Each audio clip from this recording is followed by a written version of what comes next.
কি হয় কি হয় জায়েব মাল এবং হাবিবুর মালের মধ্যকার খেলা। সাফেলার পক্ষে, সাফেলা রাঙ্গামাটির পক্ষে জায়েব এবং বিছনা পঞ্চগ্রামের পক্ষে হাবিবুরের মধ্যকার খেলা।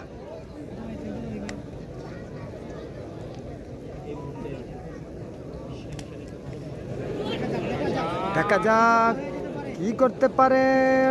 জায়েব কিন্তু অক্লান্ত চেষ্টা করছেন, অত্যন্ত চেষ্টা করছেন পরাস্ত করার জন্য। দেখা যাক তারপরও কি হয়। আমরা দেখছিলাম জায়েবকে পরাস্ত করলো, ইতিমধ্যে কিন্তু হাবিবুর দলকে সমতায় নিয়ে আসলো। হাবিবুর মাল বিছনা পঞ্চগ্রামের অন্যতম একজন প্লেয়ার হাবিবুর। কি হয়